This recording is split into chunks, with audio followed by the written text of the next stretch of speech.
Ang telepono ay tumunog bandang 11:17 ng umaga at alam kong may mali na bago pa man ako sumagot, hindi dahil sa mystical na hula o pagdadrama, kundi dahil wala namang tumatawag sa akin sa ganoong oras. Nang marinig ko ang boses ng lalaki sa kabilang linya, magalang ngunit may tensiyon, naramdaman ko ang paglamig ng aking sikmura. "Ginang," sabi niya, "tumatawag po kami mula sa bangko. Sa tingin ko, hindi po ito kayo. Ang inyong asawa po ay nandito ngayon kasama ang isang babaeng kamukhang-kamukha ninyo." Tumawa ako bilang reaksyon, isang maikli, kinakabahang tawa. "Imposible yan," sagot ko. "Nasa business trip ang asawa ko." Ang katahimikan na sumunod ay masyadong matagal para maging isang simpleng pagkakamali sa administrasyon. Lumunok ang lalaki at nagbaba ng boses na para bang takot na may makarinig sa kanya. "Kaya po ako tumawag, Aniya. Sinusubukan ng Ginoo na magpatupad ng isang mahalagang transaksyon at may hindi po tumutugma. Ang babaeng kasama niya ay nagpapakilalang kayo. Hawak niya ang inyong pangalan, dokumento, at lagda, ngunit may mga detalyeng hindi po nagtutugma." Naramdaman kong tila umiikot ang buong bahay. Sumandal ako sa lamesa para hindi matumba. "Pakiusap," dagdag niya. "Kailangan ninyong pumunta agad dito." Ibinalik ko ang telepono ng hindi nagpapaalam. Tinitigan ko ito na para bang isa itong kakaibang bagay. Naisip ko ang asawa ko, ang maleta na inihanda niya kagabi, ang nagmamadaling halik bago umalis, ang mensahe niya mula sa paliparan na nagsasabing magiging abala siya buong araw. Naisip ko ang salitang kamukhang-kamukha, walang sino man ang kamukhang-kamukha ng iba. Sabi ko sa sarili, baka isang pagkakamali, isang pandaraya, isang hindi pagkakaunawaan, ngunit may isang bagay sa tono ng empleyado, isang bagay sa nagpipigil na pagmamadali sa kanyang boses, ang nagsasabi sa akin na iba ang katotohanan. Ngunit bago tayo magpatuloy, nais ko munang mag-imbita sa iyo ng napaka-espesyal, mag-subscribe sa channel at mag-iwan ng iyong like. Nakakatulong ito para malaman kung sinusuportahan mo ako at nasiyahan ka sa aking mga kwento. At magkomento sa ibaba kung anong siyudad ka nanonood sa amin. Ngayon, magpatuloy tayo. Isinuot ko ang blazer ko nang hindi alam kung bakit. Kinuha ko ang bag, susi, at tumakbo ako palabas ng bahay. Sa elevator, tiningnan ko ang sarili ko sa salamin ang nakatali kong buhok, ang asul na pashmina na ginagamit ko sa loob ng maraming taon, ang pagod na mukha ng isang babae na hindi na madaling magulat. Naisip ko nang may kalinawan na nagpalamig sa aking dugo, may gumagamit sa buhay ko bilang balatkayo. Paglabas ko sa kalsada, sinalubong ako ng ingay. Para sa iba, lahat ay normal, at ang normalidad na iyon ay nakakainsulto sa akin. Habang papunta sa bangko, sinubukan kong buuin ang aming pagsasama, na para bang isang mabilis na pelikula 37 taon na magkasama, isang buhay na gawa sa mga gawain, pinagsasaluhang katahimikan, at hindi binibigkas na mga kasunduan. Iniwan ko ang aking trabaho nang ipanganak ang mga bata. Tumulong ako sa accounting nang magsimula siya ng sarili niyang negosyo. Pumirma ako sa mga papeles nang hindi binabasa ng buo, dahil nagtitiwala ako. Palagi akong nagtitiwala. Akala ko ang tiwala na iyon ay pagmamahal. Hindi ko naisip na maaari rin pala itong maging pagkabulag. Nakarating ako sa bangko ng mas maaga sa inaasahan ko. Tiningnan ako ng 2 beses ng guwardiya bago ako pinapasok. Tinawagan ako, sabi ko. Matatag ang aking boses, kahit nanginginig ang loob ko. Dinala ako sa isang maliit na opisina, naroon ang empleyado na tumawag sa akin, maputla, kasama ang isang mas batang babae na patuloy na nakatingin sa pinto. "Salamat po sa pagdating," sabi niya. "Kailangan ninyong makita ang isang bagay." Bahagya niyang binuksan ang blinds, sa pamamagitan ng salamin, nakita ko sila, ang asawa ko, nakatayo at nakikipag-usap sa isang manager, at sa tabi niya ay isang babae. Nauna ang reaksyon ng aking katawan kaysa isip ko, nanlambot ang aking mga binti, kinailangan kong umupo. Ang babae ay may kaparehong gupit, kaparehong kulay ng buhok ko, suot niya ang isang blazer na kahawig ng akin. Hawak pa niya ang kanyang bag sa parehong paraan, nakasandal sa kaliwang tagiliran. Hindi ito isang nakakabaliw na pagkakataon, isa itong maingat na panggagaya. Sabi niya, ang pangalan niya raw po ay katulad ng sa inyo, bulong ng empleyado. Alam niya ang mga impormasyon na kayo lang dapat ang nakakaalam. Hindi ko maalis ang tingin ko sa kanya, hindi dahil sa mas bata siya o mas maganda, kundi dahil inaangkin niya ang isang lugar na hindi sa kanya, ang lugar ko. Nakita ko siyang tumawa, hinawakan ang braso ng asawa ko ng may pamilyaridad na nakakadiri sa akin. Mukhang hindi siya kinakabahan, mukha siyang komportable. Gusto kong tumayo at tumakbo, gusto kong harapin siya, gusto kong sumigaw, ngunit may isang bagay sa loob ko ang tumigas. Isang boses na hindi ko nakilala, magmasid, Matuto, huwag kang magmadali. Nanatili akong nakaupo, humihinga ng dahan-dahan habang ang empleyado ay patuloy na nagpapaliwanag tungkol sa mga pamamaraan at verification. Isang bagay lang ang iniisip ko, ito ay hindi nagsimula ngayon. Bigla kong naunawaan na ang business trip na iyon ay hindi bago, na ang mga pagkawala, ang pagbabago ng mood, ang lumalaking pagkakawalay ay may ibang paliwanag na ang babaeng ito ay hindi basta na lang sumulpot. Walang nagiging kamukhang kamukha dahil sa aksidente, sinasanay iyon, pinag-aaralan, inihahanda, at ang aking asawa ay bahagi niyan. Ano po ang nais ninyong gawin? Maingat na tanong ng babae sa bangko. Tiningnan ko siya, naisip ko ang aking mga anak, ang aking bahay, ang apelyido ko na nakasulat sa daan-daang dokumento, naisip ko ang lahat ng nakataya, at sumagot ako ng isang bagay na ikinagulat ko rin. Wala, sabi ko, sa ngayon. Umalis ako sa bangko nang hindi nila ako nakikita, naglakad ako ng 2 bloke nang hindi ko nararamdaman ang aking mga paa. Umupo ako sa isang coffee shop at nag-order ng tubig. Kailangan kong mag-isip. Kung papasok ako doon bilang isang trader na asawa, ipagtatanggol niya ang sarili, magkakaila, magsisinungaling. Ngunit kung mananatili akong tahimik ng mas matagal, kung hahayaan kong patuloy siyang maniwala na gumagana ang kanyang kasinungalingan, magkakamali siya. Tiningnan ko ang refleksyon ko sa salamin ng tindahan.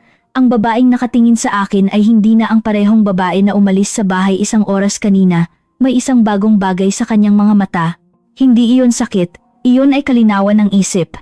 Sa kauna-unahang pagkakataon, hindi ko tinanong kung bakit niya ito ginawa. Tinanong ko kung paano niya ito nagawa ng matagal nang hindi ko napapansin. Nagbayad ako para sa kape gamit ang kamay na hindi nanginginig. Kinuha ko ang telepono at sinuri ang mga mensahe.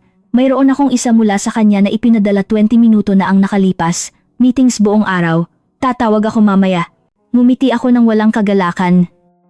Hindi ko siya tinawagan, hindi ko siya hinarap. Ibinulsa ko ang telepono at huminga ng malalim. Alam ko na ang pinakamasama ay hindi ang pagtuklas ng isang pagtataksil. Ang pinakamasama ay ang pagtuklas na may nagtangkang burahin ako nang hindi ako pinapatay, palitan ako, gawin akong isang version na hindi na kailangan. Tumayo ako mula sa coffee shop nang may malinaw na desisyon. Hindi ko haharapin ang kakambal na babae. Hindi ako sisigaw sa bangko. Babalik ako sa bahay, susuriin ang mga papeles, aalalahanin ang mga pag-uusap, bubuuin muli ang sarili kong buhay mula sa mga detalyeng binaliwala ko. Dahil kung may nag-abalang kopyahin ako, iyon ay dahil mas mahalaga ako kaysa sa ipinaniwala nila sa akin. At habang naglalakad ako, alam ko na ang tawag na iyon ay hindi ako hinati sa 2, ginising ako nito.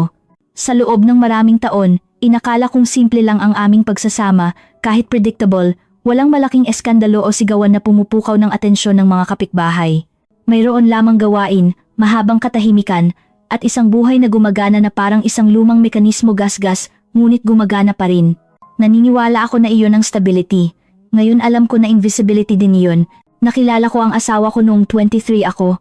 Nagtatrabaho na siya sa mundo ng financial at nagsasalita ng may kumpiyansa tungkol sa mga plano, investment, at hinaharap.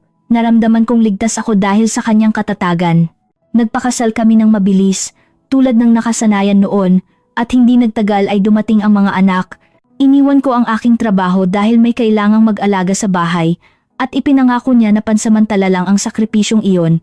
Hindi na niya muling binanggit. Hindi rin ako. Natuto akong mabuhay sa background ng hindi ko namamalayan. Nag-oorganisa ako ng mga dinner para sa trabaho, nakikinig sa mga pag-uusap na hindi ako kasama. Pumipirma ako sa mga dokumento na iniaabot niya sa akin ng may pagod na ngiti. Ito yung dati, sabi niya. Nagtiwala ako. Mas madali ang magtiwala kaysa magtanong. Ang pagtatanong ay nagpapahiwatig ng posibilidad na tumuklas ng isang bagay na hindi ako handang harapin. Sa paglipas ng mga taon, ang aking pangalan ay mas kaunti nang lumabas sa mga pag-uusap at mas marami sa mga papeles palaging bilang suporta, bilang garantiya, bilang isang kasama, ngunit hindi kailanman bilang bida. Nang umunlad siya, nagdiwang ako. Nang mas madalas siyang maglakbay, umayon ako. Nang nagsimula siyang umuwi ng huli, naghanap ako ng mga dahilan bago pa niya kailangang ibigay ang mga ito. May mga signs, alam ko na ngayon. Maliit na pagbabago, halos elegante. Nagsimula siyang itama ang paraan ng aking pananamit. Nakakatanda sa iyo ang kulay na yan, sabi niya nang may mahinang tawa. Nagmumungkahi siya ng mas modernong gupit. Binibigyan niya ako ng mga damit na katulad ng sa tingin niya ay dapat kong suotin. Pumayag ako sa pag-aakalang pag-aalaga iyon, hindi ko nakita na isa rin pala itong hulmahan. Ang aming buhay sosyal ay lumiit, Tumigil kami sa pakikipagkita sa mga kaibigan naming mag-asawa dahil wala raw itong naitutulong. Mas gusto niya ang mga bagong meeting, mas batang mga tao, mga kapaligiran kung saan ipinakikilala ako bilang aking asawa nang walang sariling pangalan.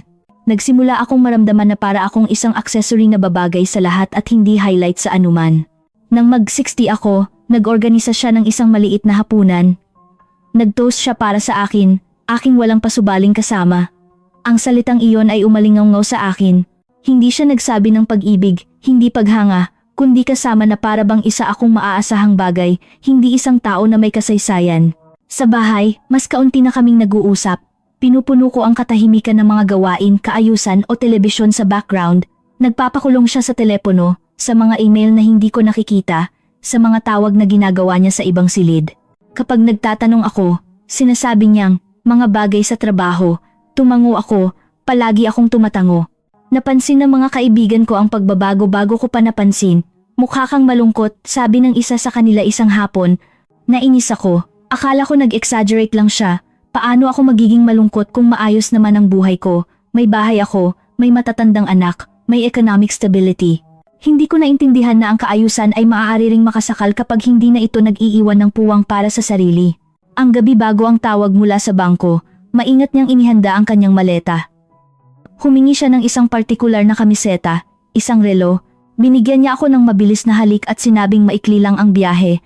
Tinulungan ko siya tulad ng dati. Wala akong napansing kaba, wala akong napansing pagkakasala. Napansin ko lang ang nakasanayan. Ang nakasanayan ng isang taong naniniwala na kontrolado niya ang lahat. Pagkatapos ng tawag, bawat alaala ay nagsimulang umayos sa ibang paraan. Ang mga pagkawala ay hindi na trabaho. Ang mga pagwawasto ay hindi na pag-aalaga. Ang mga katahimikan ay hindi na pagod. Ang mga iyon ay estratehiya. Walang sinuman ang pumapalit sa iba ng biglaan. Sinasanay iyon, tinitingnan, ikinukumpara. Napagtanto ko na matagal na niya akong pinagmamasdan, hindi para unawain ako, kundi para kopyahin ang aking mga kilos, ang aking mga sagot, ang aking personal na impormasyon. Ang lahat ng ibinahagi ko ng may tiwala ay naging study material. Iyon ang pinakamalalim na pagtataksil, hindi ang panloloko, kundi ang malamig at taktikal na paggamit sa aking pagkatao. Pag-uwi ko pagkatapos ng bangko, binuksan ko ang mga drawer na matagal ko nang hindi ginagalaw. Sinuri ko ang mga folder, kontrata, at bank statements. Nagsimula akong magbasa ng maingat sa mga dati kong pinirmahan ng hindi nag-iisip. Ang pangalan ko ay lumabas sa mga mahahalagang lugar, ngunit laging nakakabit sa kanya. Hindi ako naging invisible sa mga papeles. Naging invisible ako sa relasyon. Naalala ko ang mga pag-uusap kung saan hiniling niya sa akin na ulitin ang mga kwento ng pamilya para hindi ko malimutan. Mga detalye tungkol sa aking mga gusto, mga gawain, ang aking automatikong mga sagot. Akala ko nostalgia iyon. Ngayon, naunawaan ko na training iyon. Nang hapong iyon, umiyak ako sa kauna-unahang pagkakataon, hindi para sa kanya, kundi para sa akin, para sa babaeng nag-adjust hanggang sa naging predictable, para sa tiwala na ibinigay ko nang hindi humihingi ng kapalit. Sandali lang ang iyak, ito ay parang isang kinakailangang paglilinis bago ako huminga. Pagsapit ng gabi, umupo ako sa harap ng salamin, tinitigan ko ang sarili ko ng maigi. Ang babaeng nakita ko ay hindi mahina, pagod siya sa paghawak ng isang hindi kumpletong kwento. Kinausap ko ang sarili ko ng pabulong, isang bagay na hindi ko na ginagawa mula noong bata pa ako. Hindi ka nila binura, sabi ko, minamaliit ka lang nila. Nang gabing iyon, nang tumawag siya mula sa biyahe, natural akong sumagot. Nagkuwento siya tungkol sa mga meeting, sa pagod, sa mga hotel. Nakinig ako ng hindi sumasabat, hindi ko siya hinarap. Tinanong ko kung kumain ba siya ng maayos. Hiniling ko na magpahinga siya. Kalmado akong nagpaalam. Ang umaktong normal ay mas mahirap kaysa umiyak, ngunit mas makapangyarihan din iyon dahil habang naniniwala siyang wala akong nakikita, nagsisimula na akong makakita ng masyadong malinaw. At may naunawaan akong mahalaga, hindi ako pinalitan dahil ako ay hindi na kailangan, kundi dahil ako ay convenient. At iyon, malayo sa pagpapababa sa akin, ay nagbalik sa akin ng isang kasiguruhan na nawala sa akin. Ang aming pagsasama ay hindi ang nakikita ng lahat. Ito ay binuo sa aking katahimikan at sa kanyang kasiguruhan.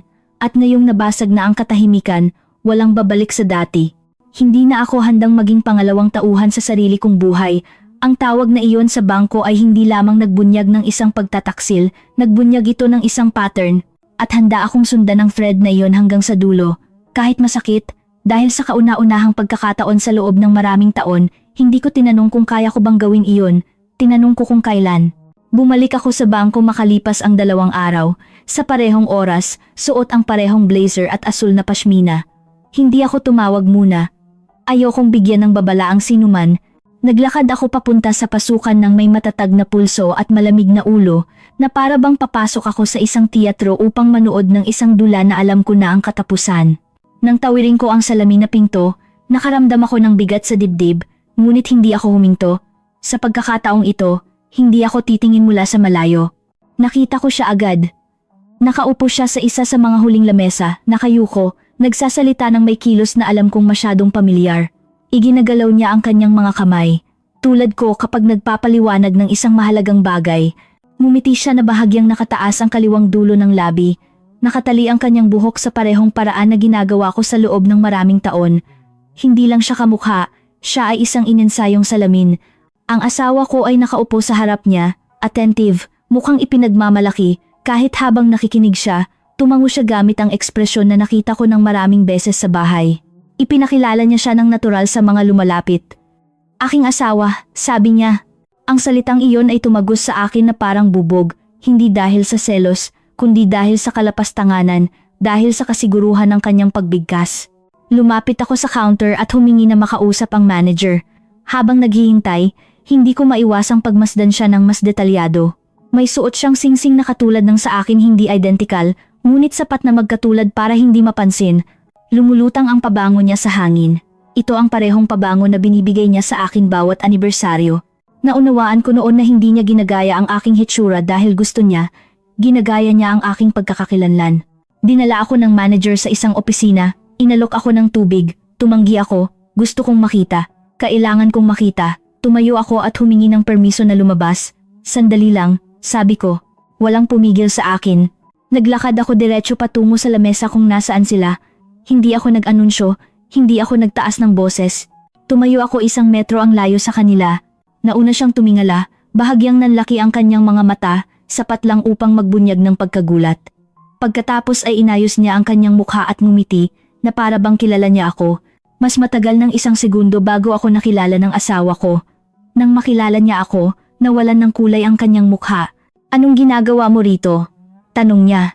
Pumunta ako para tingnan ang sarili kong refleksyon, sagot ko, mukhang pakalat-kalat. Agad na tumahimik ang paligid. Ang babaeng kamukhang kamukha ko ay tiningnan ako ng may halo ng paghamon at kalkulasyon. Hindi siya umatras, hindi siya nagkaila. Tinitigan niya ako na parang may nag-ensayo na para sa sandaling ito. Maaaring may kalituhan, sabi niya, gamit ang parehong magalang na tono ko, ako ang asawa niya. Hindi, sagot ko, ikaw ang kanyang kasinungalingan. Sinubukan ng asawa ko na mamagitan. Mag-usap tayo sa labas, sabi niya, hindi ito ang lugar. Perpekto ang lugar, sagot ko, dahil narito ang mga papeles. Kinabahan ng manager at lumapit, itinaas ko ang aking kamay. Huminahon ka, sabi ko, gusto ko lang kumpirmahin ang isang bagay. Tiningnan ko ang babae. Sabihin mo sa akin, hiling ko, ano ang pangalawang pangalan ng aking ina. Kumirap siya, tumingin sa asawa ko, nagbaba ng tingin ang asawa ko. Wala akong obligasyon na sumagot, sabi niya. Eksakto, sagot ko, dahil hindi ikaw ako. Ang tensyon ay naging mabigat, ang ilang tao ay nagkunwari na hindi nakikinig, ang iba ay walang pakundangan na nagmamasid, nakaramdam ako ng isang kakaibang kalmado, halos klinikal. Walang galit, mayroong presisyon. Gaano katagal ka nang nagte-training para maging ako? Tanong ko. Napadiin ang kanyang mga labi. Wala kang alam, sabi niya. Alam ko ang sapat, sagot ko. Alam ko na walang kumukopya ng mga ugali, kilos, at alaala ng dahil lang sa aksidente. Humakbang pasulong ang asawa ko. Tama na, utos niya. Nag-exaggerate ka. Ang mag-exaggerate ay ang sabihing baliw ako, sagot ko. Ito ay ang pagpapangalan sa nakikita ko. Hiniling ng manager na pumasok kami sa opisina. Pumayag ako, pumasok kaming 4, isinara nila ang pinto, mabigat ang hangin, umupo ako, sila ay nanatiling nakatayo. Magpaliwanag, hiling ng manager habang nakatingin sa asawa ko. Nagkuwento siya tungkol sa mga pagkakamali sa administrasyon, tungkol sa mga pagkakataon, tungkol sa mga kagyat na transaksyon, tumango ang babae ng may disiplina, hinayaan ko silang magsalita. Nang matapos sila, kinuha ko sa aking bagang isang folder, narito ang aking mga dokumento, sabi ko, At narito ang aking mga lagda. Ikinumpara ko ang mga ito sa kanya, hindi nagtutugma ng buo. May practice, ngunit walang kasaysayan. Ito, patuloy ko, ay hindi improvised. Isa itong plano. Tiningnan ako ng babae ng may paghamak. Hindi ka naman espesyal, sabi niya. Ikaw lang ang pinakakomportableng hulmahan. Sumakit ang pariralan na iyon, ngunit nilinaw din nito ang lahat. Salamat, sagot ko. Kinumpirma mo lang ang kailangan ko. Nagtala ang manager. Naglagay ng kamay sa ulo ang asawa ko, magkasalungat na ikinrus ang mga braso ng babaeng kamukhang kamukha ko. Hindi pa ako tapos, dagdag ko. Gusto kong malaman kung sino ang nagpakilala sa iyo sa kanya. Ngumiti siya at iniling ang kanyang ulo. Nahanap niya ako, sabi niya, dahil pinag-aralan kanya sa loob ng maraming taon. Gulat na tumingala ang asawa ko. Tumahimik ka, bulong niya. Huli na, sagot ng babae. Naunawaan ko noon na ang usurpation ay hindi lang pinansyal, ito ay emosyonal. Naghanap siya ng isang version ko na walang alaala, walang reklamo, walang kasaysayan, isang masunuring kopya. Alam mo ba kung ano ang pinakamasama? Sabi ko sa asawa ko, hindi ang panloloko mo sa akin. Ang pinakamasama ay ang paniniwalang ako ay mapapalitan. Hindi siya sumagot. Inanunsyo ng manager na suspendido ang transaksyon at magkakaroon ng investigasyon. Tumango ako, tumayo ako. Aalis na ako, sabi ko, kayo na ang bahala sa teatro ninyo. Umalis ako nang hindi lumilingon. Sa pasilyo, nanginginig ang aking mga binti. Sumandal ako sa dingding at huminga. Sapat na ang nakita ko. Ang refleksyon ay hindi akin. Ito ay isang sirang salamin. Sa kalsada, ibinalik ako ng hangin sa kasalukuyan. Umupo ako sa isang bangko at hinayaan kong huminahon ang aking puso. Hindi ako umiyak. Iba ang naramdaman ko, determinasyon. Kung nakarating sila ng ganito kalayo, iyon ay dahil naniniwala silang hindi ako aabot ng mas malayo pa. Kinuha ko ang telepono. May mga mensahe ako mula sa kanya. Hindi ko binuksan. Tiningnan ko ang aking mga kamay. Sila ang parehong kamay. Ang aking pagkakakilanlan ay buo. Walang sinuman ang makakakuha niyan. Tumayo ako ng may malinaw na kasiguruhan. Hindi ko sila haharapin agad. Hahayaan ko silang umusad ng kaunti pa. Dahil kapag naniniwala ang isang tao na pag-aari niya ang pangalan mo, nagkakamali sila sa paggamit nito. At handa akong singilin ang mga pagkakamaling iyon. Nang gabing iyon, hindi ako natulog.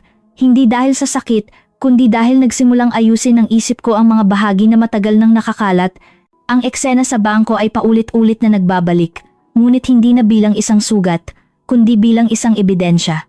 Bawat kilos, bawat salita, bawat katahimikan ng aking asawa ay nagkaroon na ngayon ng ibang kahulugan, halos matematikal.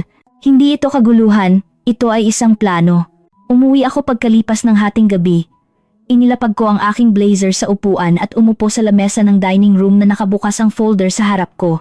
Binuksan ko ang maliit na lampara, ang ginagamit ko sa pagbabasa, at nagsimula akong suriin ang mga papeles na matagal nang naroroon nang hindi ko talaga tinitingnan. Mga bank statements, kontrata, policies, annexes.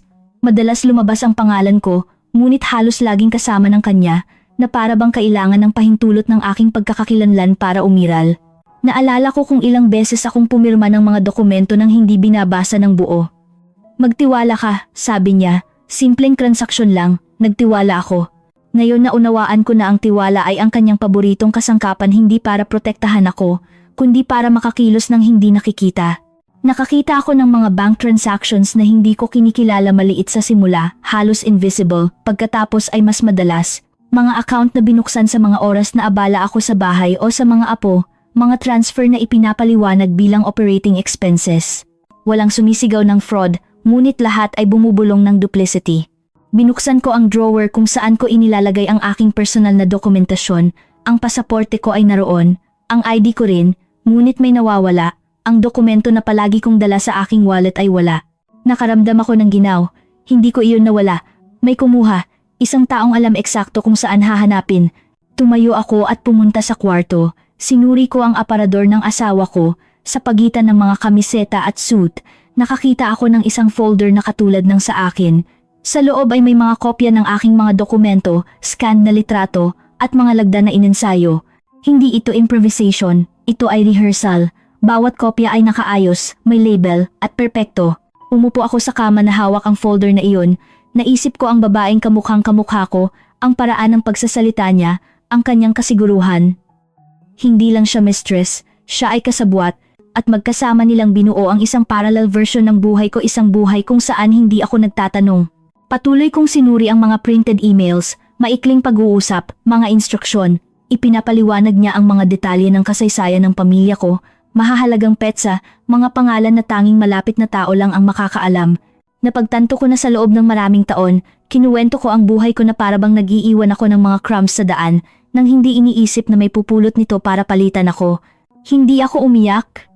Ang galit ay naroon, oo, ngunit hindi ito nang ibabaw sa akin. May mas malakas na nagsisimulang maghugis lucidity. Naunawaan ko na ang asawa ko ay hindi ako pinagtaksilan dahil sa impulse o passion. Ginawa niya iyon dahil sa convenience, dahil tumigil siya sa pagtingin sa akin bilang isang tao at nagsimula siyang tingnan ako bilang isang manageable obstacle. Pagsikat ng araw, nagtimpla ako ng kape at umupo ulit sa lamesa. Kumuha ako ng isang blankong papel at nagsulat ng isang listahan hindi ng mga paninisi, kundi ng mga facts, kung ano ang alam ko, kung ano ang pinaghihinalaan ko, kung ano ang kaya kong patunayan. Ang pagkakaiba ay mahalaga. Hindi na ito tungkol sa nasaktang damdamin, kundi tungkol sa ninakaw na pagkakakilanlan. Tumawag ako sa bangko at humingi ng kumpletong report ng mga kamakailang transaction. Tumawag ako sa isang notary para i-verify ang mga power of attorney. Tumawag ako sa isang kaibigang abogada, nang hindi nagdedetalye, at humingi ng isang diskretong rekomendasyon. Bawat tawag ay isang hakbang, bawat hakbang ay naglalayo sa akin sa babaeng niloko at naglalapit sa akin sa babaeng nagdedesisyon. Tumawag ang asawa ko ng 3 beses noong umagang iyon. Hindi ako sumagot, nag-iwan siya ng mga nakakalitong mensahe, hinahalo ang paghingi ng tawad sa paninisi, pag-aalala sa kontrol. Hindi ko binura ang mga ito, iningatan ko ang mga ito. Lahat ay maaaring magsilbi. Nang hapon, pumunta ako sa isang public office para humingi ng duplicate ng aking dokumento, sa pagkakataong ito ay may alerts. Hiniling ko na anumang maling paggamit ay mairehistro. Tiningnan ako ng opisyal ng may pagtataka, ngunit hindi siya nagtanong. Hindi ako nagpaliwanag, natutunan ko na hindi laging kailangan na ipaliwanag ang self-protection. Pag-alis ko, naglakad ako ng maraming bloke ng walang direksyon, tinitigan ko ang aking refleksyon sa mga salamin ng tindahan. Ang babaeng nakikita ko ay hindi marupok, siya ay alerto, at ang alertness na iyon ay nagbalik sa akin ng isang bagay na nawala sa akin nang hindi ko namamalayan autoridad sa sarili kong kasaysayan. Nang gabing iyon, nang tumawag siyang muli, sinagot ko. Nagsalita ako ng may mahinahon na boses, sinabi kong pagod ako, na kailangan ko ng oras. Hindi ko binanggit ang bangko, hindi ko binanggit ang babae, wala akong binanggit. Hinayaan ko siyang magsalita, habang mas nagkukwento siya, mas lalo siyang naguguluhan. Nagsinungaling siya dahil sa nakasanayan, hindi dahil sa katalinuhan. Nagpaalam ako ng may matatag na kasiguruhan, hindi ko pa siya haharapin, hindi ko siya ilalantad dahil sa galit. Hahayaan ko siyang patuloy na maniwala na gumagana ang plano. Dahil kapag ang isang tao ay nakakaramdam ng seguridad sa kanyang kasinungalingan, nagpapabaya siya. Iyon ang gabi kung kailan naunawaan ko ang isang mahalagang bagay. Akala niya wala akong alam. Akala niya nakabuo siya ng isang perpektong kopya na kaya niyang galawin ang aking mga account, ang aking pangalan, ang aking mukha nang hindi ako nagre-react. Hindi niya alam na sa paggawa niya nito, may isang bagay siyang na-activate na mas mapanganib kaysa sa galit. Na-activate niya ang aking alaala. Inilagay ko ang lahat ng folder sa isang kahon, maingat ko itong isinara, at inilagay sa ilalim ng aparador. Hindi ito ang katapusan, ito ang simula, dahil hindi na ako nag-improvise. Naghahanda ako ng isang bagay na hindi matatapos sa mga dahilan o luha. Nahiga ako ng gabi na. Bago patayin ang ilaw, tiningnan ko ang sarili ko sa salamin, hinawakan ko ang aking mukha, ang aking mga kulubot, ang aking totoong kilos. Walang sinuman ang kayang kopyahin ang mga iyon ng buo, walang sinuman ang kayang maging ako, at habang ipinipikit ko ang aking mga mata, alam ko na ang pinakamalaking pagkakamali ng aking asawa ay hindi ang panluloko sa akin, ito ay ang pagmamaliit sa akin, at iyon ay magkakaroon ng mga kahihinatnan. Ang mga sumunod na araw ay kakaibang kalmado, masyadong kalmado. Ang asawa ko ay patuloy na kumikilos na parang walang nangyari, na parabang hindi ako nakakita ng ibang babae na pumalit sa aking lugar sa bangko, na parabang hindi nakataya ang aking pagkakakilanlan. Tinatawagan niya ako sa gabi, nagtatanong tungkol sa mga gawaing bahay, nagrereklamo tungkol sa pagod sa biyahe.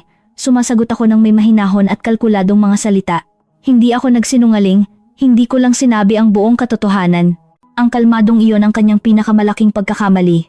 Nagsimula akong obserbahan siya ng may bagong atensyon, surgical, bawat salita, bawat paghinto, bawat pagtatangka ng kontrol. Napagtanto ko na ang kanyang kasinungalingan ay hindi lang sa ibang babae, kundi sa akin sa loob ng maraming taon. Ako ang kanyang ligtas na teritoryo, ang lugar kung saan hindi siya umaasa ng pagtutol. Ngayon, nang hindi niya alam, naglalakad siya sa hindi matatag na lupa. Umuwi siya makalipas ang 2 araw, pumasok siya tulad ng dati, iniwan niya ang maleta sa kwarto at binigyan ako ng halik sa pisngi. Hindi siya amoy hotel, amoy pabango ng iba, wala akong sinabi. Naghanda ako ng hapunan. Nag-usap kami tungkol sa panahon, sa traffic, sa mga walang kuwentang bagay. Nag-relax siya. Nakaramdam siya ng kaligtasan, at kapag ang isang tao ay nakakaramdam ng kaligtasan, nagpapabaya sila. Nang gabing iyon, habang natutulog siya, sinuri ko ang kanyang telepono, hindi nang may pagkabalisa, kundi nang may method. Nakakita ako ng mga encrypted messages, binura ng mga tawag, mga reminder na may maling pangalan. Lahat ay dinisenyo upang hindi magdulot ng hinala sa isang taong hindi tumitingin. Ako ay tumitingin na ngayon at naunawaan ko na ang kakambal na babae ay hindi ang huling plano, siya ay ang kasangkapan. Kinabukasan, sinamahan ko siya sa bangko na parang walang nangyari. Naghintay ako sa kotse habang siya ay pumasok. Nakita ko siyang naglakad ng tuwid, sigurado, naniniwala na siya ang may kontrol. Hindi niya alam na nakulong na siya sa sarili niyang kasinungalingan. Umuwi ako at tinawagan ng abogada na inirekomenda sa akin. Sinabi ko lang ang kailangan, ang kanyang katahimikan sa kabilang linya ay mahaba. Seryoso ito, sabi niya sa huli. Ngunit kung magtitiyaga ka, maaari itong malutas pabor sa iyo. Nagpaalam ako ng may bagong pakiramdam kapangyarihan. Nang hapon ding iyon, kinausap ako ng asawa ko tungkol sa isang mahalagang transaksyon na kailangan niyang gawin ng mag-isa. Tumango ako. Hinilingan ko siya ng swerte. Nakita ko siyang umalis nang hindi naghihinala na nakipag-usap na ako sa bangko, sa notary, at sa 2 pangunahing testigo. Naniniwala pa rin siyang ako ang babaeng pumipirma ng hindi nagbabasa. Bago tayo magpatuloy, sabihin mo sa akin sa mga komento kung ano ang palagay mo sa kuwentong ito hanggang ngayon at kung ano ang gagawin mo sa kanyang lugar. Huwag kang aalis sa video dahil ang susunod na mangyayari ay magpapatalon sa iyo. Nang gabing iyon, huli siyang dumating, masyadong huli. Sinabi niya na humaba ang meeting. Tumango ako tulad ng dati, ngunit sa pagkakataong ito, hindi ako nakaramdam ng pagpaparaya. Nakaramdam ako ng anticipation dahil alam ko na ang bawat sobrang oras ay isang lubid na siya mismo ang nagtatali sa sarili niyang leeg. Sa mga sumunod na araw, hinayaan ko ang kakambal na babae na patuloy na lumabas sa ilang lugar ang bangko, isang private office, isang restaurant kung saan ako madalas pumunta kasama niya. Hindi ako namagitan, hindi ako nagsumbong. Nagmasid ako, at habang nagmamasid, nagtala ako ng mga pagkakamali. Hindi niya alam ang aking mga katahimikan, hindi niya alam kung kailan mananahimik. Pinuwersa niya ang mga kilos na natural sa akin, pumirma siya ng may ibang bigat. Nagkamali siya sa maliliit na petsa, mga detalyeng tila walang halaga, ngunit mahalaga kapag pinagsama-sama. Nagsimulang mapansin ng bangko ang mga inconsistencies, gayon din ang notary. Nagsimulang maging balisa ang asawa ko. Nagtatanong siya ng sobra. Tinitingnan niya ako ng may hinala, na para bang may nagbago sa akin, at hindi niya matukoy kung ano. Tama siya, hindi na ako invisible. Isang gabi, direkta siyang nagtanong kung ayos lang ba ako. Tiningnan ko siya sa mata at ngumiti, mas mahusay kaysa dati. Sagot ko, hindi ito panunukso, ito ang katotohanan. Pagkalipas ng ilang araw, nakatanggap ako ng tawag mula sa bangko. Sa pagkakataong ito, hindi na nag-aalangan ng boses. Ginang, sabi niya, kailangan ninyong pumunta. May seryosong irregularities. Hiniling ko na maghintay sila, hindi dahil sa hindi pa ako handa, kundi dahil hindi pa iyon ang oras. Bawat hakbang ay kailangang mangyari ng maayos. Hindi na ako nag-improvise, ako ang namumuno. Samantala, lalong naging clumsy ang asawa ko. Nakikipagtalo siya sa kakambal na babae sa telepono. Tinaas niya ang boses, isinara ang mga pinto. Ang pagiging perpekto ng kanyang plano ay nagsisimulang gumuho, at ang pinakamasama para sa kanya ay ang hindi alam kung bakit. Isang hapon, pag-uwi ko mula sa supermarket, nakita ko siyang nakaupo sa sala na may nakakalat na papeles sa lamesa. Kailangan nating mag-usap, sabi niya. Oo, syempre, sagot ko. Tungkol saan? Tiningnan niya ako na para bang hinahanap niya sa aking mukha ang masunuring asawa noon. Hindi niya ito nakita. Komplikado ang mga bagay. Pag-amin niya, kailangan mong pirmahan ang ilang dokumento. Doon ko nalaman na nalalapit na ang sandali. Babasa ko ang mga ito, sabi ko. Bahagya siyang nagbago ng ekspresyon, ngunit sapat na. Palagi mo namang pinipirmahan ang mga iyan ng walang problema, sagot niya. Palagi, ulit ko, Ngunit hindi na ngayon. Tumayo siyang kinakabahan, naglakad siya pabalik-balik, bumulong tungkol sa distrust. Hinayaan ko siyang magsalita. Ang bawat salita niya ay isang hindi sinasadyang pag-amin. Nang gabing iyon, habang natutulog siya, itinago ko ang mga dokumento ng hindi pinirmahan. Kinabukasan, tumawag ako sa bangko at humingi ng joint appointment. Sinabi ko sa asawa ko na ito ay isang formality. Ngumiti siya ng may ginhawa. Akala niya, nagkaroon siya ng oras. Hindi niya alam na pumapasok na siya sa huling yugto. Ako, sa kabilang banda, ay natulog ng mahimbing. Dahil kapag nagpasya kang hayaan ng isang tao na patuloy na magsinungaling, hindi ito dahil sa kahinaan, kundi dahil alam mo na ang katotohanan na inilagay ng tama ay mas masakit kaysa sa anumang sigaw. At malapit ko na itong ilagay. Ang pagkakamali ay maliit, napakaliit, na kung hindi ako nag-ingat, ito ay lilipas tulad ng maraming bagay na nangyayari sa isang buong buhay ng walang bakas. Hindi ito isang malaking lagda o isang nakakagulat na halaga. Ito ay isang sagot, isang maling salita na inilagay sa maling sandali, at ang pagkadulas na iyon ay nagbukas ng isang puwang kung saan gumuho ang lahat. Dumating ang tawag noong Martes ng umaga. Ang parehong empleyado ng bangko, ngayon ay may mas matatag na tono, hindi na nag-aalangan, ay humiling na pumunta ako ng hapong iyon.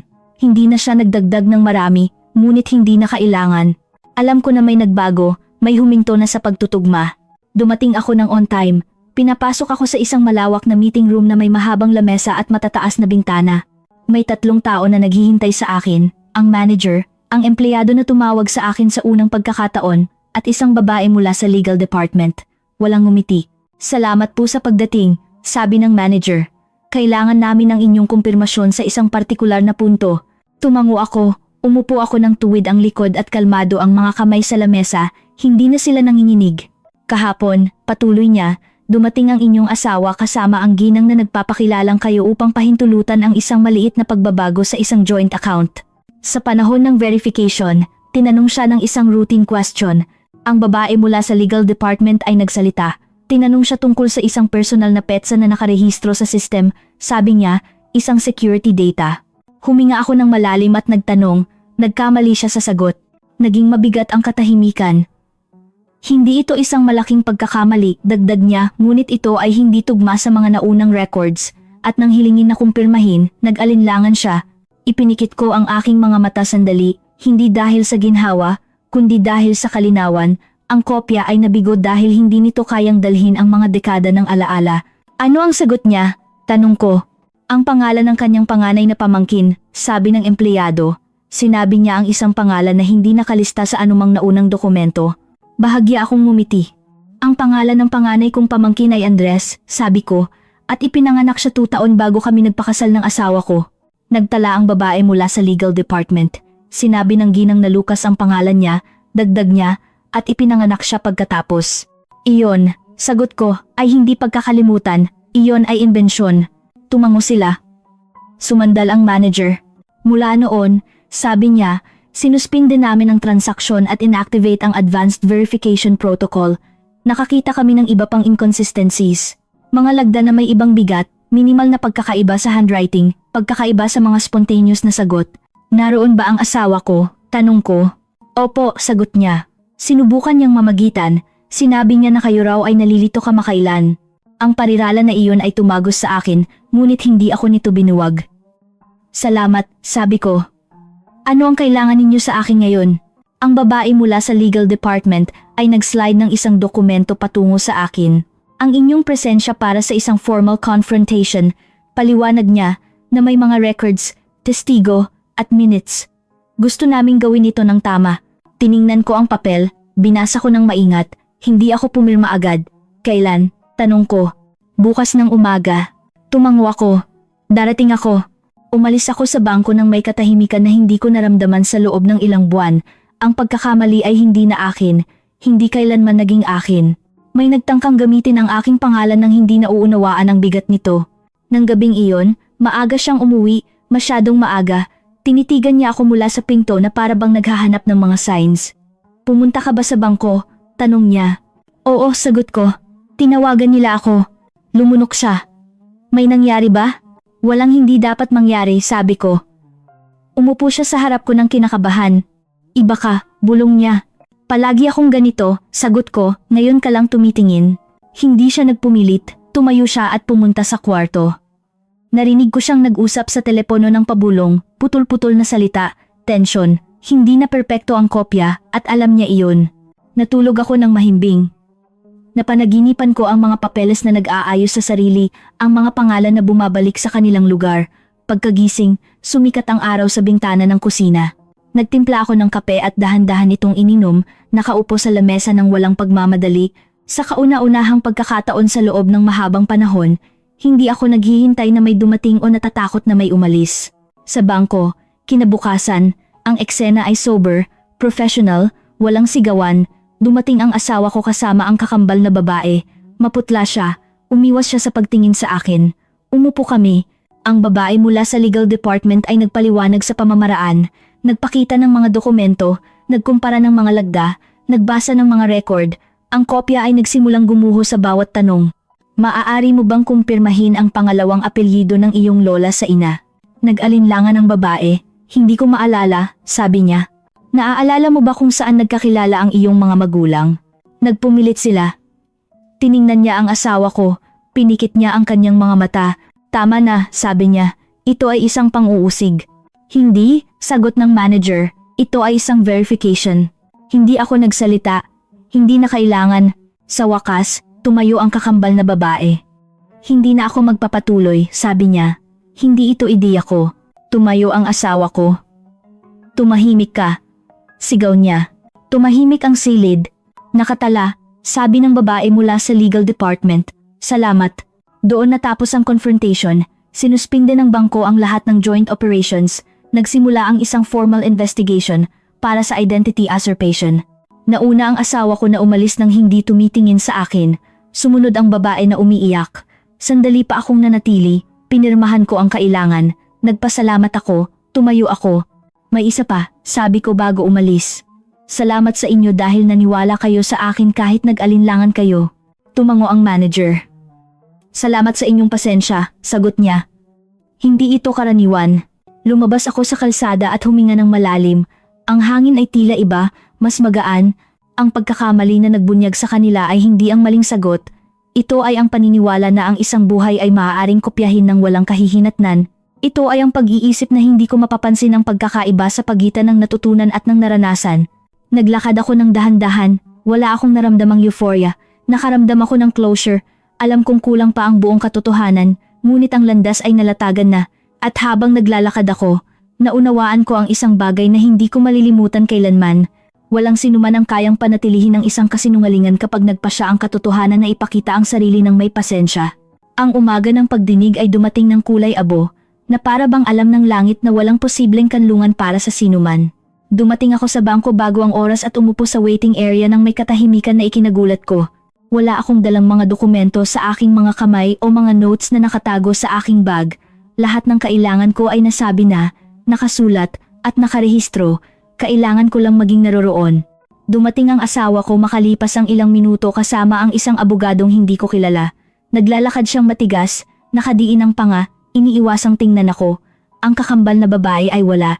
Nagtaka ako kung nagpasya siyang maglaho o kung hindi na lang siya kailangan sa plano. Naunawaan ko na kapag ang kasinungalingan ay nagiging hindi komportable, madalas na bumibitaw ang mga kasabwat. Pinapasok kami sa isang silid na mas malaki kaysa sa mga nauna. May mga kinatawan ng bangko mula sa legal department at isang external notary. Lahat ay formal, sinukat, halos malamig. Walang nagtaas ng boses, walang kailangang gawin iyon. Ang katotohanan ay hindi laging sumisigaw, minsan ay nagpapakita lang ito ng may ebidensya. Binuksan ng manager ang sesyon sa pamamagitan ng pagpapaliwanag ng dahilan ng pagpupulong. Nagkuwento siya tungkol sa mga inconsistencies, sa mga protocol na na-activate, tungkol sa pagkakakilanlan na pinagtatalunan. Sumabat ang asawa ko ng maraming beses, nagdahilan ng kalituhan, stress, at problema sa pamilya. Nang hilingin sa kanya na maghintay sa kanyang pagkakataon, tiningnan niya ako sa kauna-unahang pagkakataon ng direkta. Kasalanan mo ito, sabi niya, palagi kang walang tiwala.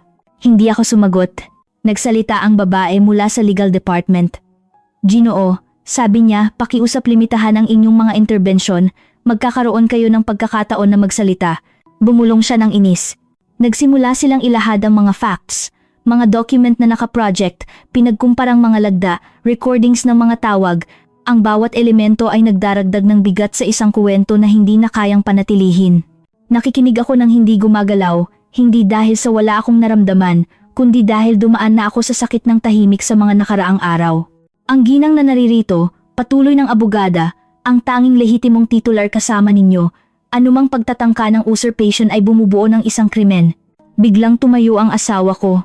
Alam niya, bulalas niya, pumayag siya sa lahat ng ito. Agad na may bumulong.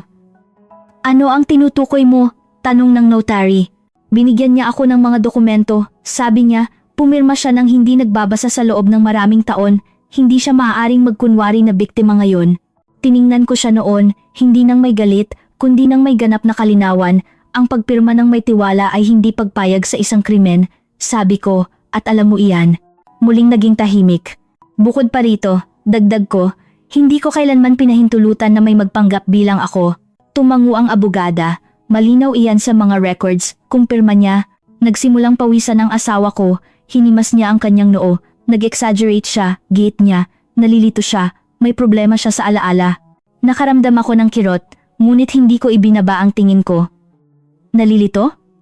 Tanong ko, o masyadong lucid para sa iyo? May umubo, hiniling ng notary na manatiling in order. Ginoo, sabi niya, ang inyong mga pahayag ay hindi nakakatulong. May ibinulong ang abogado ng asawa ko sa kanyang tainga. Umiling siya. Hindi ninyo naiintindihan, sabi niya, ang lahat ng ito ay para protektahan ang patrimony. Kanino? Tanong ng abogada. Hindi siya sumagot. Sa inyo ba? Giit niya. O sa taong nagtangkang palitan ng inyong asawa? Dahan-dahang umupo ang asawa ko.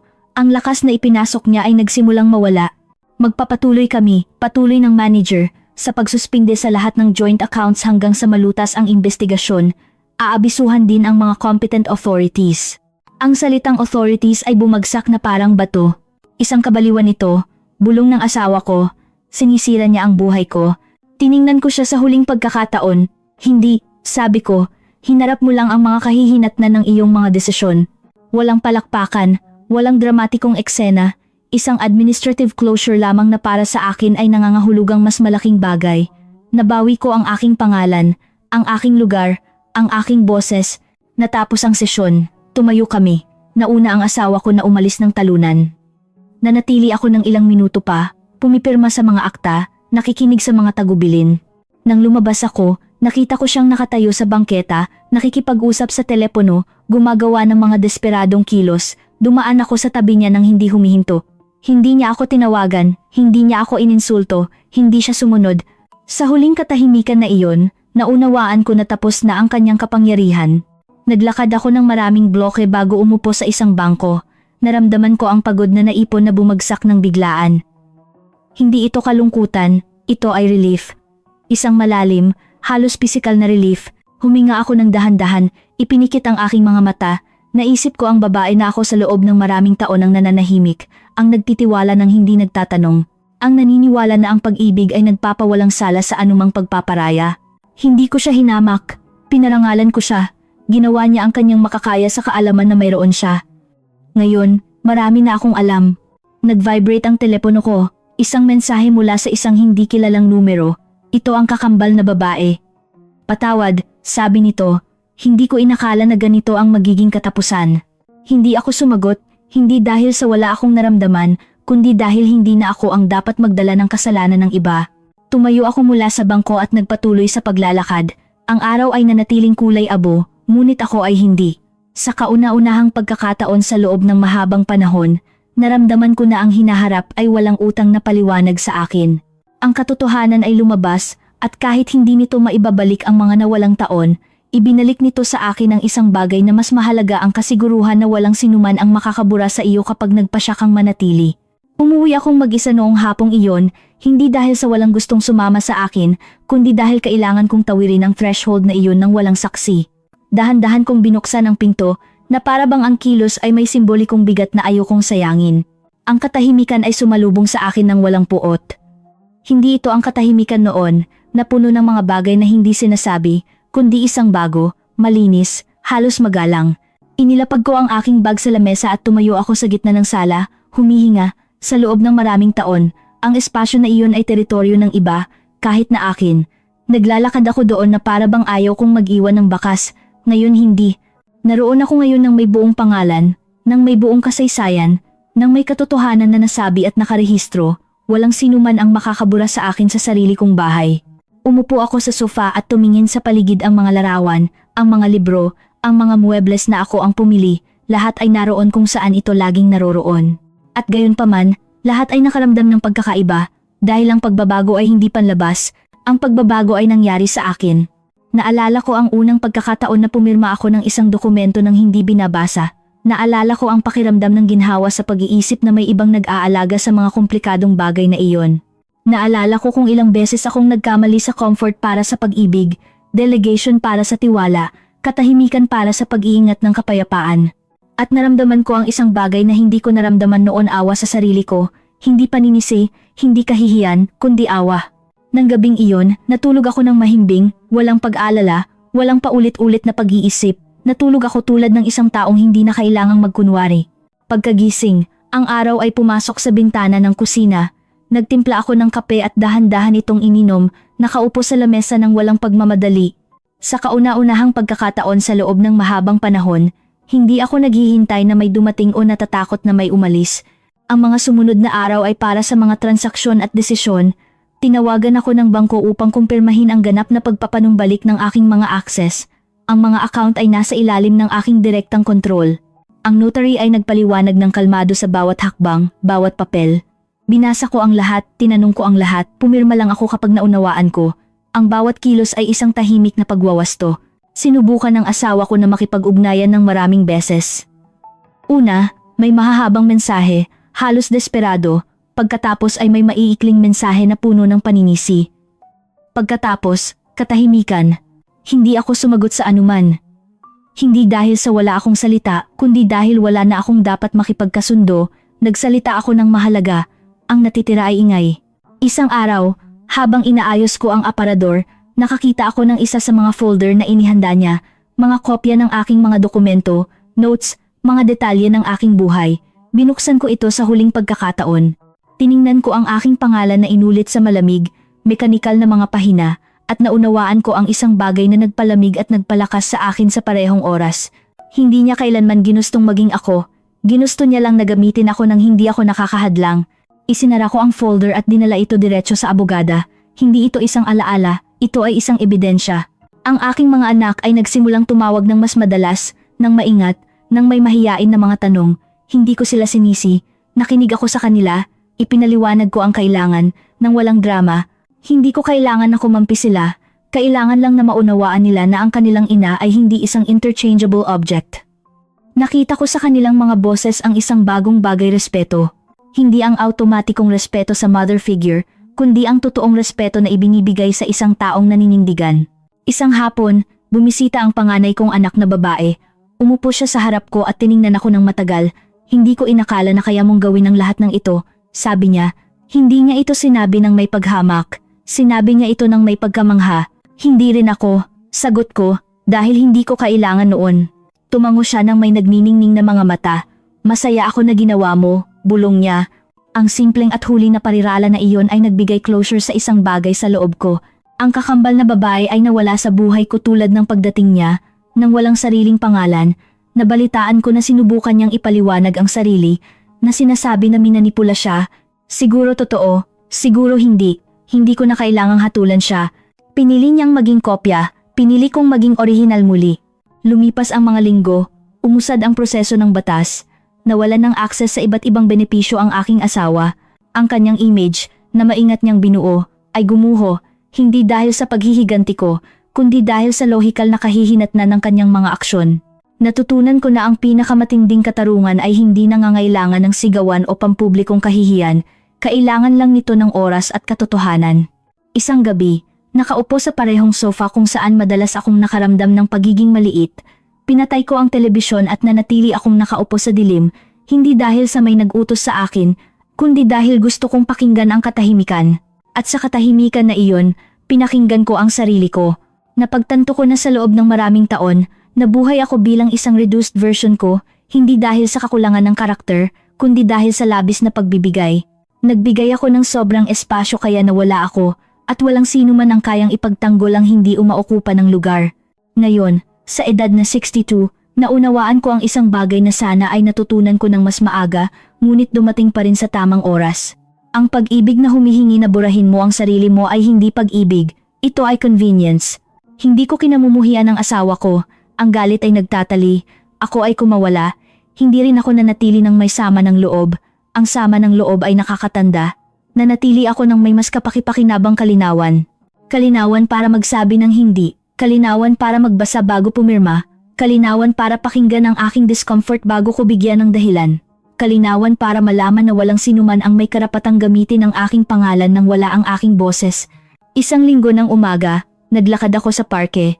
Umupo ako sa isang bangko at pinagmasdan ang mga taong dumadaan, mga babaeng bata, matatanda, mag-asawa, mga taong nag-iisa.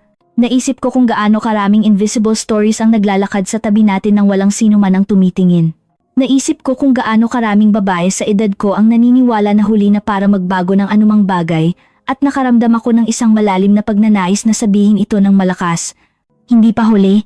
Hindi pa huli para matuto. Hindi pa huli para magsabi ng tama na. Hindi pa huli para bawiin ang sa iyo. Kahit na ang sa iyo ay ang sarili mo. Nang bumalik ako sa bahay, binuksan ko ang mga bintana at hinayaan kong pumasok ang hangin. Tiningnan ko ang sarili ko sa salamin sa pasilyo. Ang babaeng tumitingin sa akin ay may mga bagong kulubot, oo, ngunit mayroon din siyang isang bagay na wala roon noon, isang tahimik na katatagan. Hindi niya kailangang patunayan ng anuman, hindi niya kailangang ma-validate, umiiral siya ng may ganap na pagkatao. Nang gabing iyon, isinulat ko ang buo kong pangalan sa isang blankong pahina.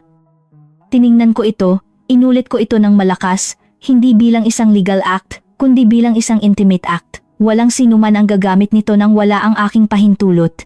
Kung may natutunan ako mula sa lahat ng ito, iyon ay, ang pinakamasakit na pagtataksil ay hindi laging nagmumula sa iba. Minsan, nagmumula ito sa sarili mo kapag nasanay ka ng hindi nagtatanong. Nagtatag ako ng sarili kong tanong, at ang mga sagot, kahit mahirap, ay nagbalik sa akin ng buhay. Ngayon, nabubuhay ako ng walang takot na mapalitan, dahil naunawaan ko na walang sinuman ang kayang kopyahin ng isang buong kasaysayan, kaya nilang gayahin ang mga kilos, matuto ng impormasyon, ulitin ang mga salita, ngunit hindi nila kayang kopyahin ang karanasan, ang alaala, ang kamalayan. Ako ang kabuuan ng lahat ng naranasan, at iyon ay hindi mapapalitan.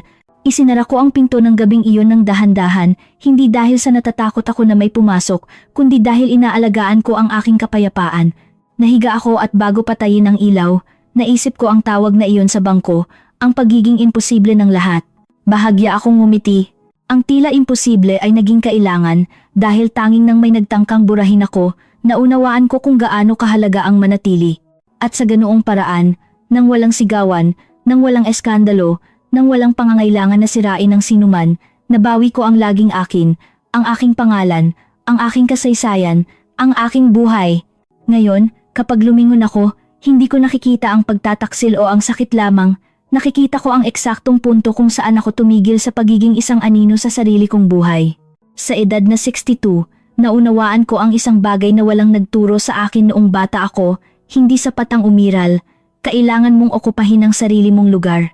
At sa loob ng matagal na panahon, iniwan ko itong walang laman para gamitin ng iba.